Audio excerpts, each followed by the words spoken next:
আসসালামু আলাইকুম। দেখছেন রহনপুর রেল ব্রিজ। রহনপুর থেকে আলীনগর ইউনিয়নের দিকে যাওয়ার জন্য এই রেল ব্রিজটি একটি সড়ক হিসেবে ব্যবহার করা হচ্ছে এবং এই সড়কের উপরে কিন্তু কাঠের পাটাতন বসিয়ে এখানে চলাচলের উপযোগী করা হয়েছিল। বাট বর্ষার কারণে এই কাঠগুলো পচে এমনভাবে এমন অবস্থা সৃষ্টি হয়েছে, আপনারা দেখছেন কি অবস্থা, বিভিন্ন জায়গার কাঠ পচে গেছে, কাঁটাগুলো উঠে গেছে, একজন খুবই ঝুঁকিপূর্ণ অবস্থা। এখানে শত শত ছোটো বাচ্চারা যাতায়াত করে, স্কুলগামী ছোটো বাচ্চারা যাতায়াত করে এই পুনর্ভবা নদীর উপর দিয়ে। পুনর্ভবা নদীর গভীরতা কিন্তু অনেক বেশি তুলনামূলকভাবে, অসংখ্য মানুষ মারা যাওয়ার রেকর্ড আছে এই নদীতে পড়ে। তো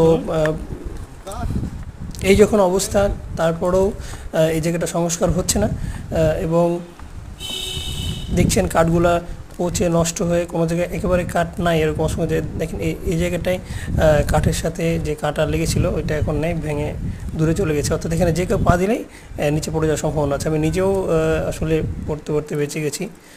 তো আমি চিন্তা করছি কীভাবে এই যে এখানে এত বড় জায়গা খালি, এই খালি জায়গায় যদি কেউ ভুল করে পা দিয়ে ফেলে তাহলে যে কোনো মুহূর্তে সে নদীর ভিতরে ঢুকে যাবে। তো এই বিষয়টা আসলে আমি বুঝতে পারছি না যে কর্তৃপক্ষ এ বিষয়ে চিন্তাভাবনা করছেন না, নাকি করার কোনো প্রয়োজন মনে করছেন না, এটা আমার বোধগম্য নয়। তো যাই হোক, আমি প্রশাসন এবং সংশ্লিষ্ট কর্তৃপক্ষের দৃষ্টি আকর্ষণ করছি, আপনারা যত দ্রুত সম্ভব কার্যকর ব্যবস্থা নেবেন দুর্ঘটনা ঘটে, বড় ধরনের কোনো দুর্ঘটনা ঘটার আগেই। না হলে আসলে আমাদের সব কাজগুলোই তো হয় দুর্ঘটনা ঘটার পরে, তো বড় ধরনের দুর্ঘটনা ঘটার আগে আপনারা এই কার্যকরী ব্যবস্থা নেওয়ার চেষ্টা।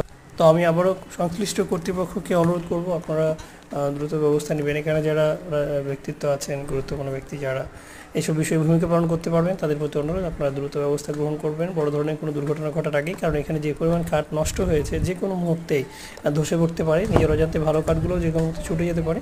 আপনারা